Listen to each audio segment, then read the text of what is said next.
Leader Lightford moves that the Senate adjourn. Sine die. All those in favor will say aye. Opposed, nay. The ayes have it, and the Senate of the 103rd General Assembly stands adjourned. Sine die. Imagine when you add in the cost of mileage, of staffing, of utilities, of security, of materials, etc. It's safe to say that the taxpayers are going to be on the hook for several $100,000 by the time we are done, with very little to show for it. This is irresponsible government at its finest. All right, that was Senate President Don Harmon and Chris Miller from last week at the tail end of lame duck session for the 103rd General Assembly. But now we've got a new General Assembly in place and some big things to look forward to. We'll be tracking it all here with the Center Square and America's Talking Network with Illinois in Focus Daily. I'm Greg Bishop. Be sure to like, subscribe, and hit that notification bell. Let's get into it. So last week was the wrap up of the 103rd General Assembly. Sine die. Not sure that's how you pronounce it, but either way, they wrap things up. The 103rd General Assembly, 10,000 plus bills that were filed. All those are trashed now. They're not going to be advancing anymore out of that body. Now we've got the 104th General Assembly. On Wednesday, they were seated, and this is kind of the same story as the past 2 years. Same leaders were selected. Senate President Don Harmon was selected as, again, Senate President. So whether you've been here for 30 years or 30 minutes, you are an Illinois state senator. We're all in this together, and if you've read media clips or financial reports, it might be a tough year ahead. We will face stressful moments. So I am challenging myself and everyone here to be the better leaders of our state, to treat everyone with decency and respect, and to let that shine through our work. In the Senate, Minority Leader John Curran was again elected Minority Leader. I want to thank President Harmon for making that table more open to the minority party. And I look forward to that continued inclusion in the upcoming session. We represent the geographic majority of this state, and we have a lot to offer. Now, by rule, minority leaders and Senate President and House Speaker, they can only serve now 10 consecutive year terms. So it's, 5 different 2-year terms. And Senate President Don Harmon, he's been Senate President since January of 2020.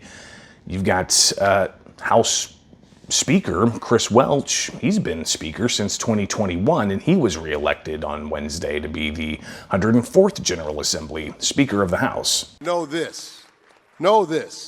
We were sent here to foster compassion, not division. We're expected to make the path to a bright future wider, not narrower. And our mission is to build something better, not tear it down.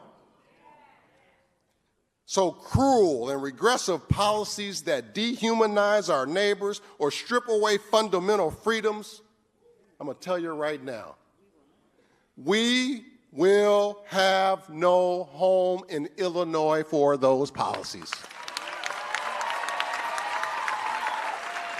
Those whose goal is simply performative outrage and provocation will find that this House will not waste the people's times on those games.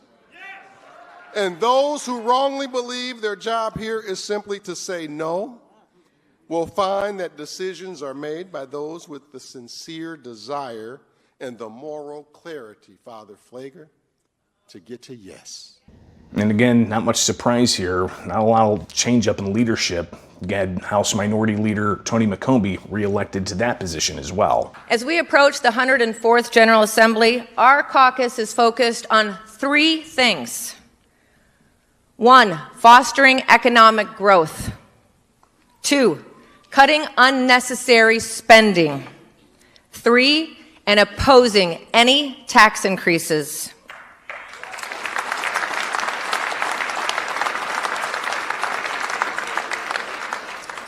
These priorities are not just goals. They are essential steps toward making Illinois a place of opportunity and prosperity.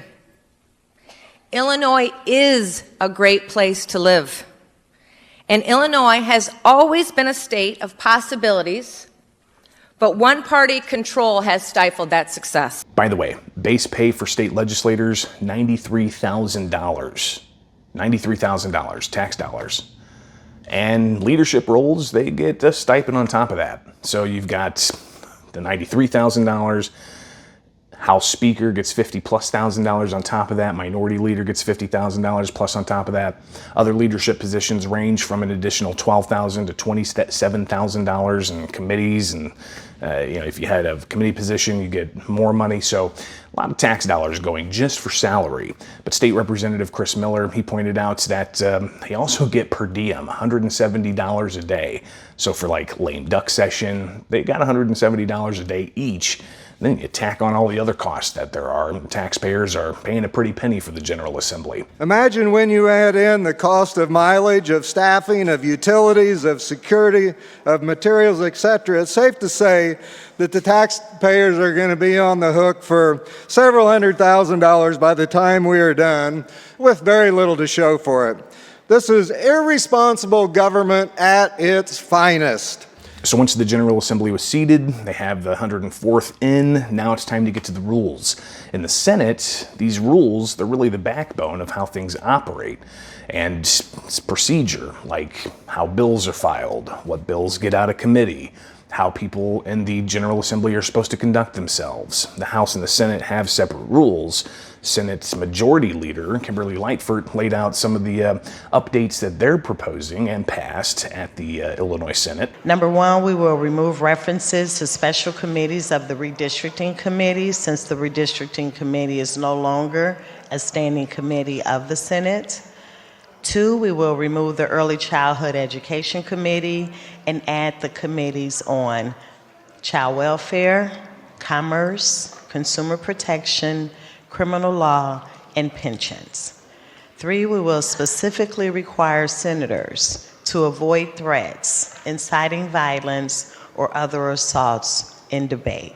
In the House, some history here.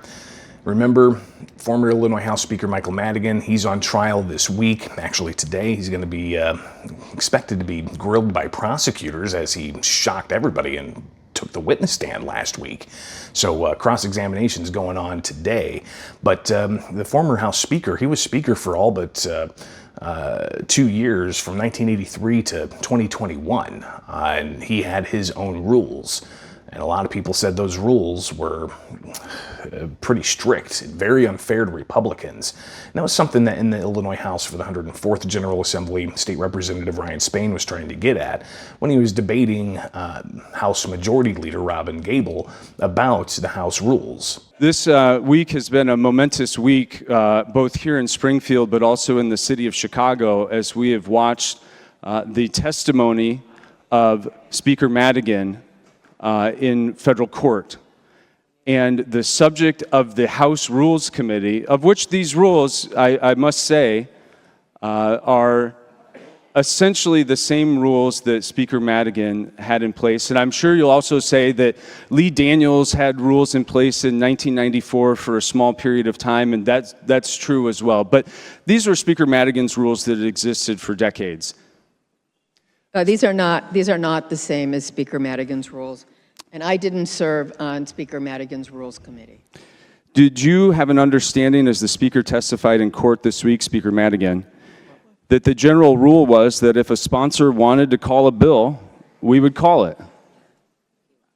I'm sorry, can you repeat that? Did you have an understanding under Speaker Madigan, as he testified this week in federal court, that his general rule was if a bill sponsor wanted to call the bill, we would call it? No, I did not hear Speaker Madigan's testimony. I was here. Is that arrangement that the Speaker testified to under oath, Speaker Madigan, still the practice in place in this House of Representatives? I can only speak to the rules that we have now and the rules that are proposed. Speaker Madigan further testified that if there were a majority of House Democrats against a bill, he would not call it. But if a substantial majority of his Democratic members wanted to call a bill, he would. Is that arrangement still in place today in our House of Representatives?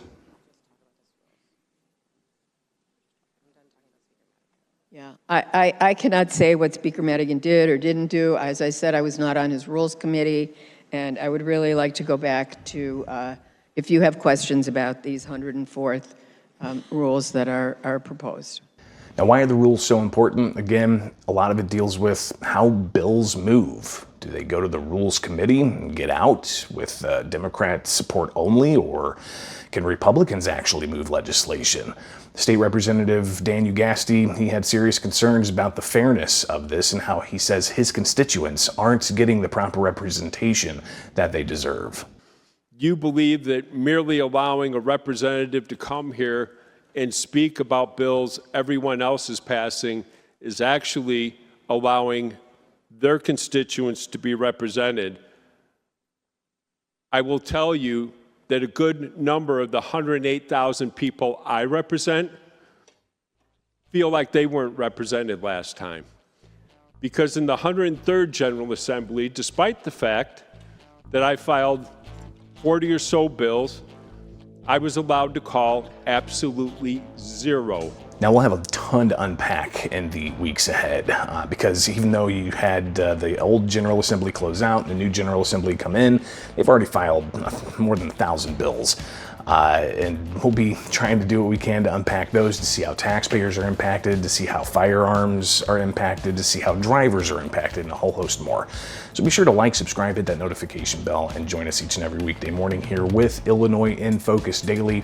Get the headlines in your inbox at thecentersquare.com. Find me anywhere, just search Bishop on Air.